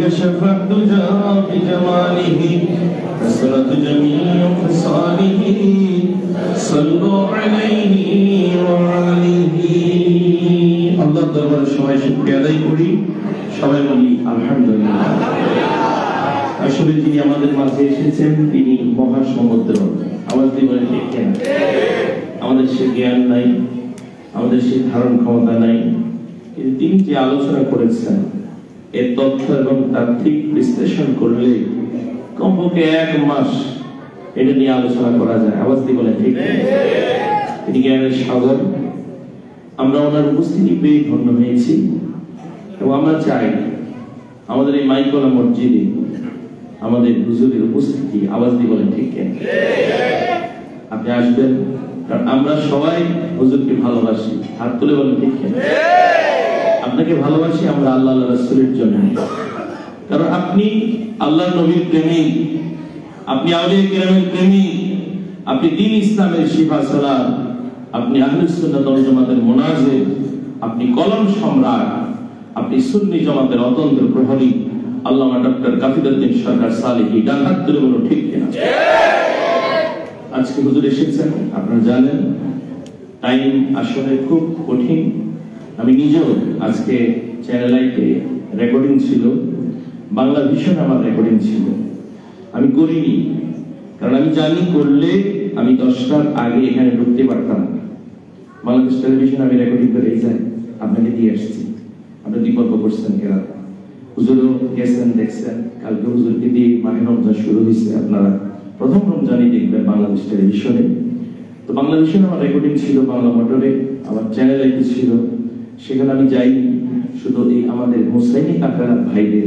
ভালোবাসা ভাইরা একটু দাঁড়ান সবাই হোসাইনি কাকারা এই হুজুর এই হোসাইনি কাফেলা এই ভাইয়েরা আর কই আপনাদের লোক কই আমাদের মুতাল্লি সাহেব আমি একটু একটু দাঁড়ান আমাদের মুতাল্লি সাহেব তারপর আমাদের সভাপতি সাহেব হাজিদের মোহাম্মদ হিরু ভাই খলিল ভাই কাকারা আপনাদের একটু ভালোবাসা ডাক্তার মামুন ভাই এই যে ওনারা মিলে কিন্তু হুজুরি মাহফিলটা করছে আলহামদুলিল্লাহ আপনি সবার জন্য দোয়া করবেন আমাদের মির্জা হানিফ ভাই সহ সবার জন্য সজল বা যারা যারা ছিল আল্লাহ তো সবার নামই জানেন যারা এই মাহফিলটা করছে আমি তাদের নামগুলো বলতে চাই বিশেষ করে এই মাহফিলে যিনি সম্পৃক্ত তিনি আমাদের সকলের শ্রদ্ধার পাত্র আজকের সভাপতি আলহাজ দিল মোহাম্মদ সাহেব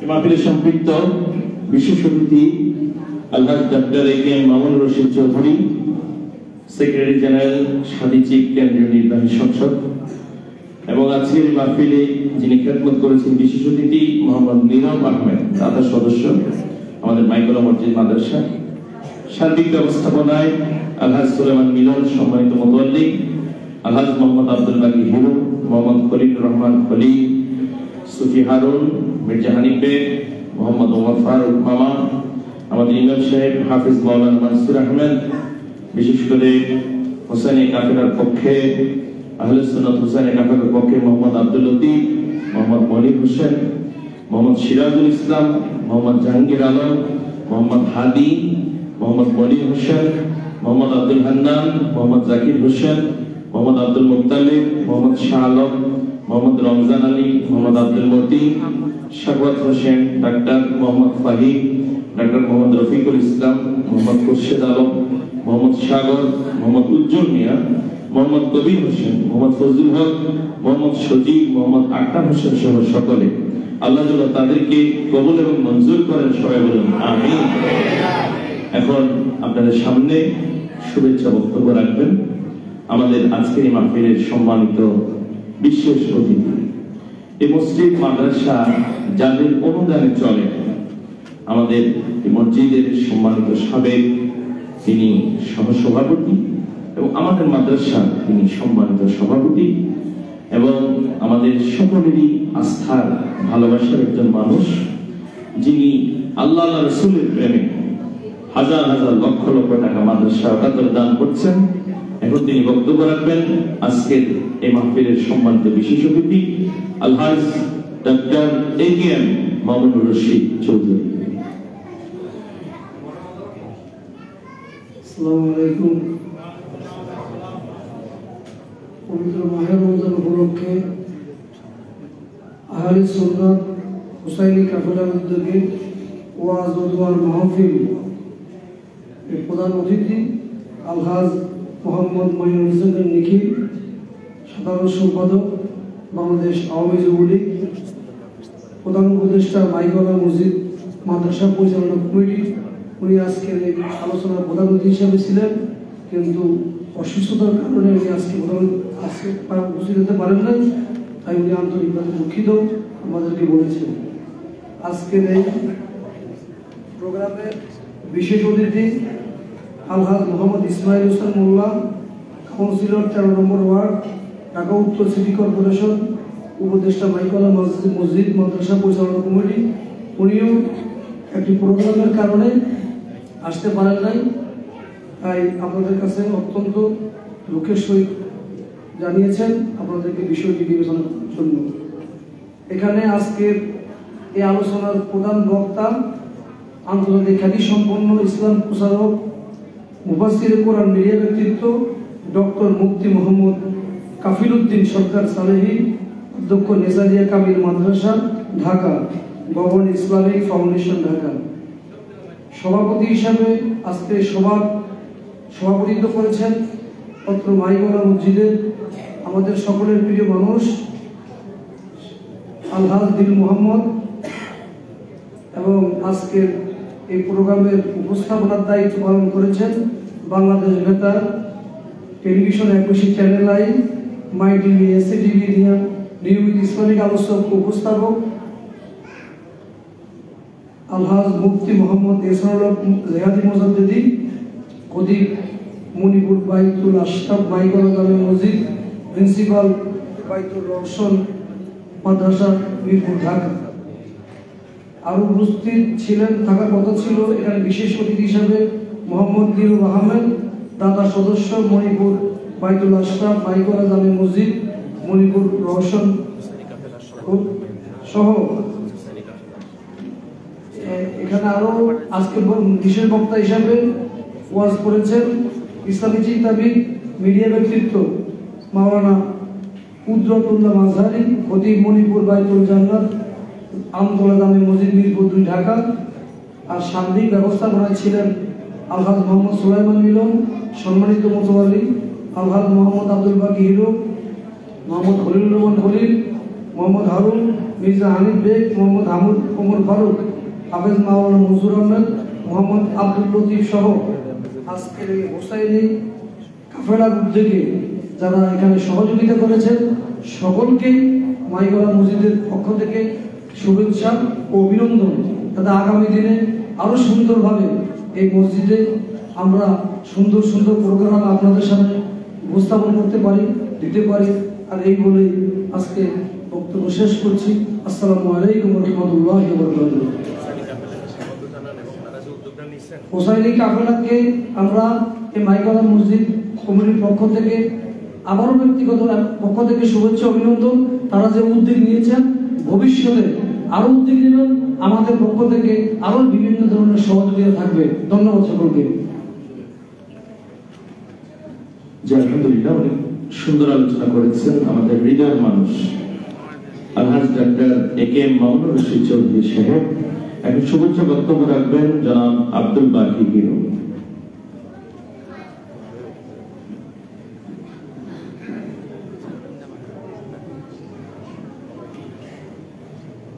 আজকে পবিত্র মাহে রমজান উপলক্ষে আহলে সুন্নাত হুসাইনি কাফেলার উদ্যোগে ওয়াজ ও দোয়ার মাহফিল। আমি শুভেচ্ছা জানাই আজকের প্রধান অতিথি আলহাজ মোহাম্মদ মাইনুল হোসেন খান নিখিল, সাধারণ সম্পাদক বাংলাদেশ আওয়ামী যুবলীগ, প্রধান উপদেষ্টা মাইকলা মসজিদ মাদ্রাসা পরিচালনা কমিটি।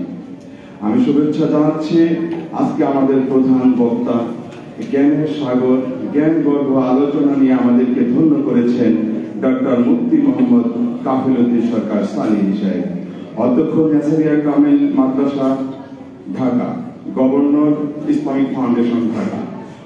আজকে আমি শুভেচ্ছা জানাচ্ছি, এক গুচ্ছ রজনীগন্ধার শুভেচ্ছা জানাচ্ছি আজকের মাহফিলের সভাপতি জনাব আলহাজ দিল মোহাম্মদ সাহেবকে।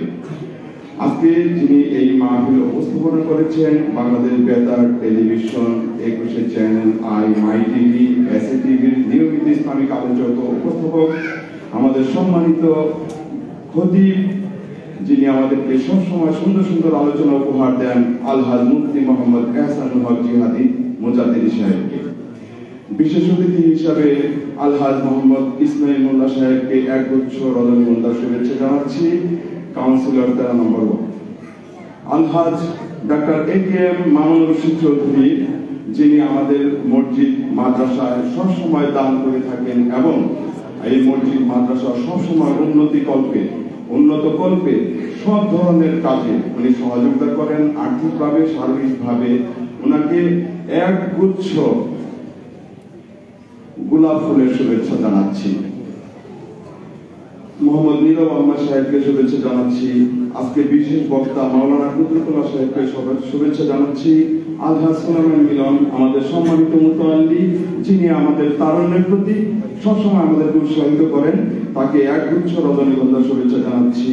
খলিলুর রহমান খলিল ভাই, হারুন ভাই, মির্জা হানিফ বেগ, মোহাম্মদ উমর ফারুক, মাওলানা মনসুর আহমেদ, মোহাম্মদ আব্দুল লতিফ, মোহাম্মদ মনির হোসেন, আহলে সুন্নাত হুসাইনি কাফেলার যারা এই তরুণরা উদ্যোগ নিয়েছেন তাদেরকে একগুচ্ছ রজনীগন্ধার শুভেচ্ছা জানাচ্ছি। লাল গোলাপ ফুলের শুভেচ্ছা জানাচ্ছি মোহাম্মদ মনির হোসেন, সিরাজুল ইসলাম, মোহাম্মদ জাহাঙ্গীর আলম, মোহাম্মদ হাদি, মোহাম্মদ মনির হোসেন, মোহাম্মদ আব্দুল হান্নান, মোহাম্মদ জাকির হোসেন, মোহাম্মদ আব্দুল মুতালেব, মোহাম্মদ শাহ আলম, মোহাম্মদ রমজান আলী, মোহাম্মদ আব্দুল মতিন, মোহাম্মদ শাকাওয়াত, মোহাম্মদ ফাহিম, মোহাম্মদ রফিকুল ইসলাম, মোহাম্মদ খুরশিদ আলম, মোহাম্মদ সাগর, মোহাম্মদ উজ্জ্বল, মোহাম্মদ কবির, মোহাম্মদ ফজলুল হক, মোহাম্মদ সজিব ও মোহাম্মদ আক্তার হোসেন। সেই সাথে শুভেচ্ছা জানাচ্ছি আমাদের মসজিদ এবং মাদ্রাসা কমিটিকে এবং মসজিদ মাদ্রাসার ছাত্র এবং শিক্ষকদের, যারা কিনা আজকের এই অনুষ্ঠানকে সাফল্যমণ্ডিত করার জন্য ছাত্রদের বিভিন্নভাবে তৈরি করেছেন। শুভেচ্ছা জানাচ্ছি মসজিদ স্টাফ, শুভেচ্ছা জানাচ্ছি মসজিদ কমিটির খতিব, মসজিদের মুয়াজ্জিন, মসজিদের ইমাম সাহেব এবং খাদেমগণকে আমি শুভেচ্ছা জানাচ্ছি। সবাইকে শুভেচ্ছা এক গুচ্ছ রজনীগন্ধার শুভেচ্ছা জানিয়ে আমি আমার বক্তব্য শেষ করছি। আসসালামু আলাইকুম ওয়া রাহমাতুল্লাহি ওয়া বারাকাতুহু। ওয়ালাইকুম আসসালাম ওয়া রাহমাতুল্লাহি ওয়া বারাকাতুহু। আব্দুল বাকি হিরো ভাইকে মোবারকবাদ। আপনাদের সকলকে আন্তরিক প্রীতি ভালোবাসা জানিয়েছেন আমাদের এই মসজিদের সম্মানিত মুতাআল্লি, আমাদের সকলের ভালোবাসার মানুষ, প্রিয় মানুষ আলহাজ জনাব সুলাইমান মিলন সাহেব, এবং বিশেষ করে ওনার আব্বা আজকে যদি কাফিলউদ্দিন হুজুরকে দেখতেন, আমি বিশ্বাস করি উনি ফুলের মালা দিয়ে ওনাকে বরণ করতেন। আওয়াজ দিয়ে বলেন ঠিক কিনা? আপনারা দেখেছেন আমাদের আলহাজ সালেম আহমদ সাহেব, উনি আমাদের নুরুল ইসলাম ফারুকী হুজুরকে কত ভালোবাসতেন। বাইতুল মোকাররমের খতিব সাহেব আমাদের এখানে কতবার এসেছে। আহলে সুন্নাত ওয়াল জামাতের বড় কোনো আলেম বাদ নাই তো, শুধু হুজুরই বাদ ছিল। এটা আমাকে বারবার বলতেন, হুজুর আপনি একটা বার আনেন, হুজুর আপনি একটা বার আনেন। এটা দুঃখজনক হলেও সত্য। পবিত্র উমরা করতে গিয়ে সোনার মদিনা আল মুনাওয়ারায় তিনি অসুস্থ হন। ঠিক বাংলাদেশে এসে 2 দিন পরে তিনি ইন্তেকাল করেন। ইন্না লিল্লাহি ওয়া ইন্না ইলাইহি রাজিউন। ভালোবাসার মানুষকে আল্লাহ জান্নাতুল ফেরদাউস দান করুন, সবাই বলুন আমিন।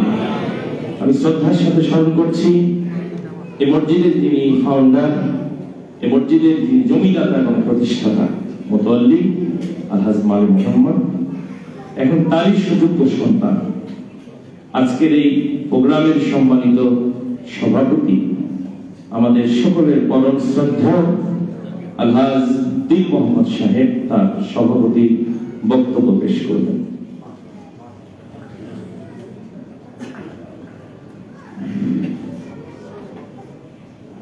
আসসালামু আলাইকুম ওয়া রাহমাতুল্লাহি ওয়া বারাকাতুহু। সম্মানিত মুসলিম ভাইরা, আহলে সুন্নাত হুসাইনি কাফেলা পবিত্র মাহে রমজান উপলক্ষে যে ওয়াজ ও দোয়া মাহফিল করেছেন, আপনাদের সরব উপস্থিতি দেখে খুব ভালো লাগছে। বাংলাদেশের প্রখ্যাত হুজুর আল্লামা কাফিল উদ্দিন সরকার সালেহী হুজুরকে আন্তরিক ধন্যবাদ জানাই। আমি ওনার আলোচনার ভক্ত। আজকের প্রধান অতিথি আমার বন্ধু আলহাজ মাইনুল হোসেন খান নিখিলের জন্য আপনারা সবাই দোয়া করবেন। সকলকে পবিত্র রমজানের আগাম শুভেচ্ছা। আল্লাহ তাআলা সুস্থতার সাথে রমজানের রোজা পালন করার তৌফিক দান করুন। সকলে আহলে সুন্নাত হুসাইনি কাফেলার জন্য দোয়া করবেন। আমি তাদের সফলতা কামনা করি। আল্লাহ হাফেজ। আসসালামু আলাইকুম ওয়া রাহমাতুল্লাহি ওয়া বারাকাতুহু। ওয়া আলাইকুম আসসালাম ওয়া রাহমাতুল্লাহি ওয়া বারাকাতুহু। আমরা যাকে সামনে রেখে এই মসজিদ মাদ্রাসার সকল কাজ সম্পাদন করছি, আমাদের সকলের শ্রদ্ধার ভালোবাসার মানুষ, আজকের সম্মানিত সভাপতি জনাব আলহাজ দিল মোহাম্মদ সাহেব চমৎকার তিনি লিখিত বক্তব্য তিনি পাঠ করে আমাদেরকে শোনালেন। আল্লাহ সুবহানাহু ওয়া তাআলা হাজী সাহেবকে সুস্থতা নেক হায়াত দারাজ করুন, সবাই বলুন আমিন। আমরা একটু কাতারবন্দি হন, কাতারবন্দি না হলে আমাদের একটু সমস্যা হবে। একটু সবাই কাতারবন্দি হন ভাইরা, একটু কাতারবন্দি হন, একটু কাতারবন্দি হন। আমি আমাদের হুসাইনি কাফেলার ভলেন্টিয়ার ভাইদেরকে বলবো, স্বেচ্ছাসেবক ভাইদেরকে, আজকের মাহফিলের আগত সকল মুসলিমদের জন্য আমরা তাবারুকের ব্যবস্থা করেছি। আপনারা সবাই সুশৃঙ্খল ভাবে তাবারুক গ্রহণ করবেন, কোনো আওয়াজ হবে না। সবাই একটু জিকির করুন, লা ইলাহা ইল্লাল্লাহ, লা ইলাহা ইল্লাল্লাহ। আস্তে আস্তে দিবেন। এই লতিফ ভাই, এই লতিফ ভাই, একটা লতিফ ভাই, লা ইলাহা ইল্লাল্লাহ, ইল্লাল্লাহ, লা ইলাহা ইল্লাল্লাহ, ইল্লাল্লাহ, লা ইলাহা ইল্লাল্লাহ, লা ইলাহা ইল্লাল্লাহ, লা ইলাহা ইল্লাল্লাহ, লা ইলাহা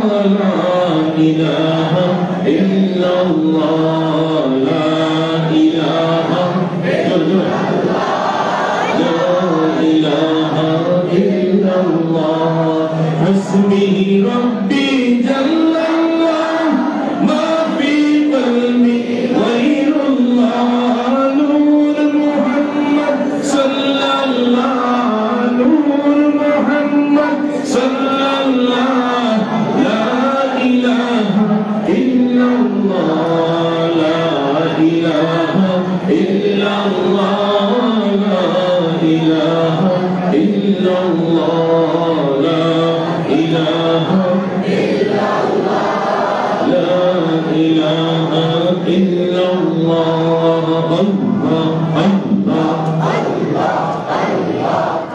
সবাই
এখন হুজুর দোয়া করবেন, আপনারা সবাই বসেন, সবাই একবার সূরা ফাতিহা শরীফ পড়বেন, তিনবার সূরা একবার শরীফ পড়বেন, এখন হুজুর দোয়া করবেন। বিশেষ করে দোয়া হবে সুফি হারুন রশিদের স্ত্রী মরহুমা সৈয়দা রওশন আরা, কিছুদিন আগে ইন্তেকাল করেছেন, আল্লাহ যেন তাকে জান্নাত নসিব করেন। মরহুম তাজুল ইসলাম সাহেবের রুহের মাগফিরাতের জন্য দোয়া। আহলে সুন্নাত হুসাইনি কাফেলার সকল সদস্যদের জন্য দোয়া। এই মাহফিলে যারা 1 টাকা থেকে হাজার হাজার টাকা দান করবেন সবার জন্য দোয়া। আমাদের মসজিদের সকল মুসল্লি এবং মসজিদের সকল খেদমতে যারা আছেন তাদের জন্য দোয়া। মাদ্রাসার শিক্ষক ছাত্র অভিভাবক সকলের জন্য দোয়া। এবং আফজাল ভাই নামে একজন অসুস্থ রয়েছেন, তার সুস্থতার জন্য দোয়া। আল্লাহ তাআলা সবাইকে কবুল করুন, আমিন। সবাই সূরা ফাতিহা শরীফ পড়ুন, কিংবা সূরা ইখলাস শরীফ পড়ুন। আউযু বিল্লাহি মিনাশ শাইতানির রাজিম। বিসমিল্লাহির রহমানির রহিম। আলহামদুলিল্লাহি রাব্বিল আলামিন আর-রাহমানির রহিম মালিকি ইয়াউমিদ্দিন। ইয়্যাকা না'বুদু ওয়া ইয়্যাকা নাস্তাঈন। এই হুজুর, বসো। إياك نعبد وإياك نستعين اهدنا الصراط المستقيم صراط الذين أنعمت عليهم غير المغضوب عليهم ولا الضالين. بسم الله الرحمن الرحيم. قل هو الله أحد الله الصمد لم يلد ولم يولد ولم يكن له كفوا أحد. بسم الله الرحمن الرحيم. قل هو الله أحد الله الصمد لم يلد ولم يولد ولم يكن له كفوا أحد. بسم الله الرحمن الرحيم. قل هو الله احد الله الصمد لم يلد ولم يولد ولم يكن له كفوا احد. الصلاة والسلام عليك يا رسول الله. الصلاة والسلام عليك يا حبيب الله. الصلاة والسلام عليك يا شفيع المذنبين. الصلاة والسلام عليك يا رحمة للعالمين. মনটাকে নরম করে একজন আল্লাহ ওয়ালা দোয়া করবেন, একজন আল্লাহ ওলি দোয়া করবেন, যিনি অনেক বছর ইলমে হাদিসের খেদমত করেছেন। হুজুর দেওবন্দ মাদ্রাসা তিনি পারেন, তিনি তাজউদ্দিন কামিল মাদ্রাসার শেখুল হাদিস মুহাদ্দিস ছিলেন, নেসারি কামিল মাদ্রাসার তিনি প্রিন্সিপাল। তিনি দোয়া করবেন যার হাজার হাজার লক্ষ ছাত্র। ওদের দোয়ার আদব নীরব থাকা, দোয়া কবুল হবে আশা করা, আল্লাহর রহমত পাওয়া, আল্লাহর কাছে নিজেকে সঁপে দেওয়া। এখন দোয়া করছেন আজকের এই মাহফিলের সম্মানিত প্রধান মেহমান, অনারেবল চিফ গেস্ট আল্লামা ডক্টর কাফিল উদ্দিন সরকার সাগির হুজুর।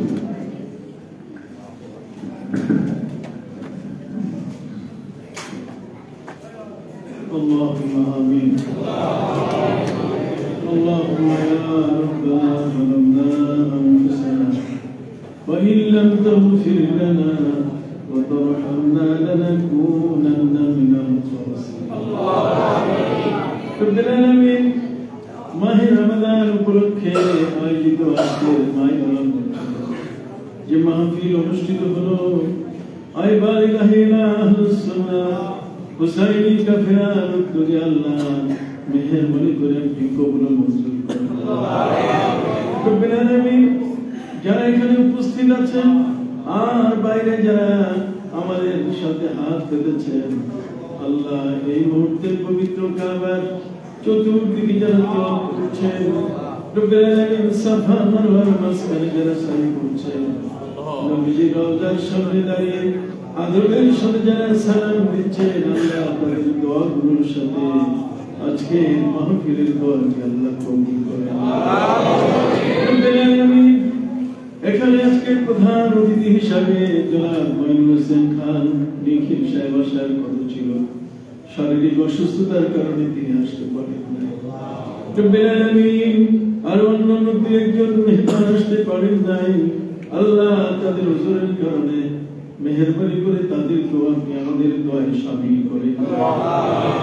রব্বুল আলামিন জনাব দিন মোহাম্মদ সাহেব আয় আল্লাহ আজকের শ্রদ্ধাভাজন সভাপতি, আল্লাহ খাস করে তিনি এবং তার সাথে অন্যান্য যারা বক্তব্য রাখলেন, আল্লাহ সবার এই বক্তব্যকে আল্লাহ কবুল করে। জনাব বরনা এহসানুল মুজাদ্দিদ সাহেব আই বারিগাহেলা এই মসজিদের খতিব আর এই মসজিদের সাথে আমার ভাই মাওলানা নুরুল ইসলাম ফারুকী সাহেবের বিশাল সম্পর্ক ছিল, এলাকার মানুষরা তাকে ভালোবাসতো। আল্লাহ এই মসজিদের মুতাল্লি সাহেব আয় আল্লাহ আজকে বেঁচে নাই, রব্বুল আলামিন তিনিও তাকে প্রাণ দিয়ে ভালোবাসতেন। রব্বুল আলামিন অন্যান্য ব্যক্তিবর্গ আয় আল্লাহ তারাও মাওলানা ফারুকীর জন্য ফেদা ছিলেন। রব্বুল আলামিন এলাকাটি সুন্নি এলাকা, আজকে যারা এখানে উপস্থিত হয়েছেন আহলুস সুন্নাহ ওয়াল জামাতের এক একজন সৈনিক, আল্লাহ দয়া করে সবাইকে কবুল করুন। রব্বুল আলামিন হ্যান্ডবিলে পোস্টারে যাদের নাম লেখা হয়েছে আয় আল্লাহ তাদের সহ আজকে আমরা যারা এখানে উপস্থিত আলেম ওলামা হাফেজে কোরআন, আল্লাহ এই মসজিদের পরিচালনা পর্ষদের সকল সদস্য, শ্রদ্ধাভাজন সভাপতি, সেক্রেটারি, কোষাধ্যক্ষ, আল্লাহ এলাকাবাসী পুরুষ নারী সবাইকে আপনি কবুল মঞ্জুর করুন। যারা কিছু নিয়ে আমল হয়েছে তামামের হাদিয়াগুলো নবীজির রওজা মুবারকায় বখশিশ করে দেন। আম্বিয়া মুরসালিন সাহাবায়ে কিরাম শুহাদায়ে ইজম তাবিঈন তাবিঈন মুমিনিন মুমিনাতের রূহের হাদিয়া বখশিশ করে দেন। জানি না গো মাবুদ বারিক আইলা জনম দুঃখিনী মা কার কবরে বাবা কার কবরে রব্বি রহমহুমা কামা রাব্বায়ানি সগীরা রব্বি রহমহুমা কামা রাব্বায়ানি সগীরা। আল্লাহ আমাদের মা বাবার কবরের হাদিয়াগুলো বখশিশ করে দেন। আল্লাহ তাদের কবরকে মাফ করে দেন। রব্বুল আলামিন আয় আল্লাহ খাস করে আমাদের জনাব ইহসানুল মুজাদ্দিদ সাহেবের আব্বা মরহুম জনাব আল্লামা আব্দুল বারী জিহাদি সাহেব দীর্ঘদিন পর্যন্ত বরুড়া কামিল মাদ্রাসার প্রিন্সিপাল ছিলেন।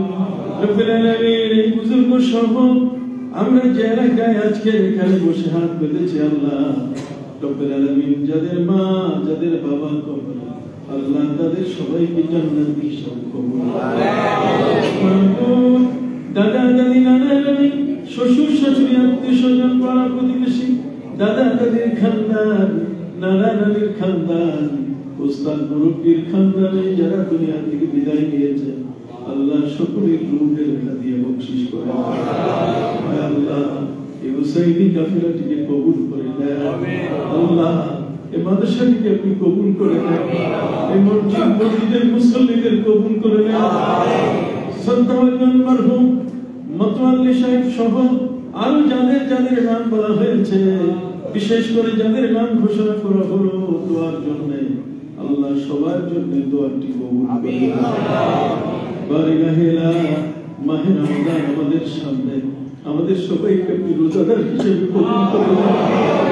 আল্লাহ কেউ যেন আমরা বেরোজগার না থাকি আল্লাহ মাহে রমজানের সম্মান করে সবাই যেন রোজা রাখতে পারি। ইভেন্ট করে অল্প বয়সী শিশুরাও যেন যতটুকু পারে তারা যেন রোজায় অংশগ্রহণ করতে পারে। আল্লাহ দয়া করে আপনি কবুল মঞ্জুর করুন। রব্বুল আলামিন যারা যারা দুনিয়া থেকে আপনজন দেশে বিদেশে যারা বিদায় নিয়েছেন আল্লাহ সকলের রূহের হাদিয়া বখশিশ করুন। যারা অসুস্থ রোগী শিফা দান করুন। রব্বুল আলামিন আমার স্ত্রীও বড় অসুস্থ আল্লাহ আপনি তাকে দীর্ঘ হায়াত দান করুন। দয়া করে আপনি তাকে মাফ করে দেন। আল্লাহ এখানে যারা আমার পাশে বসে আছেন শ্রদ্ধাভাজন সভাপতি মহোদয় সহ ডানে বামে সামনে আল্লাহ ঘরে বসে বসে যারা দোয়ায় শরীক হয়েছেন আল্লাহ সবার অসুস্থতা আপনি দূর করে দেন। রব্বুল আলামিন দীর্ঘ 19 মাস ধরে আমরা করোনা ভাইরাসে বন্দী ছিলাম আল্লাহ এই গজব আপনি আকাশে তুলে নেন। আল্লাহ আমাদের জীবনকে আরো স্বাভাবিক আল্লাহ হজের দুয়ার খুলে দেন। লব্বাইক ধরিতে আকাশ বাতাস মুখরিত করার তৌফিক দান। আল্লাহ আহলুস সুন্নাহ ওয়াল জামাতের আকীদায় আমাদেরকে প্রতিষ্ঠিত করে দেন। আল্লাহ বাতিলদের মতবাদ থেকে দূরে থাকার তৌফিক দান। আল্লাহ এখানে হুসাইনি কাফেলায় যারা আছেন তাদের সাথে আরো অন্যান্যদের সম্পৃক্ত হওয়ার তৌফিক দান করুন। আল্লাহ খাস করে বাতিল পন্থী যারা আল্লাহ তাদের যাবতীয় আল্লাহ বদ আকীদা থেকে আমাদের বেঁচে থাকার তৌফিক দান করুন। এলাকার ঘরে ঘরে শান্তি দান করুন। যুবকদেরকে মদ জুয়া থেকে হেফাজত করুন। বড়দের সম্মান করা ছোটদের পরিশ্রম করার তৌফিক দান করুন। আল্লাহ সবার রিজিক বাড়ায় দেন। যাদের চাকরি নাই তাদের কর্মসংস্থানের ব্যবস্থা করুন। যারা ঋণগ্রস্ত ঋণ পরিশোধের ব্যবস্থা করুন। যাদের ঘরে মেয়ে বড় হয়ে আছে আল্লাহ নামাজি সচ্ছল পরিবারে বিবাহের ব্যবস্থা করে দেন। আল্লাহ এই মাহফিলের বরকতে গোটা এলাকায় আপনি শান্তি দান করুন। আমাদের দেশটির উপর রহম নাযিল করুন। জনাব নিখিল সাহেব সহ অন্যান্য যারা আছে আল্লাহ সবার উপর আপনি রহমতের দুয়ার করুন। জীবনের জন্য একটি বারের মতো হলো কাবা ঘর না দেখাইয়া আপনার হাবিবের রওজা জিয়ারত করুন। আমাদের কারো গায়ে কাফনের কাপড় চলে না। وصلى الله تعالى على خير خلقه ونور عرشه سيدنا ومولانا محمد وعلى آله وأصحابه أجمعين سبحان ربك رب العزة عما يصفون وسلام على المرسلين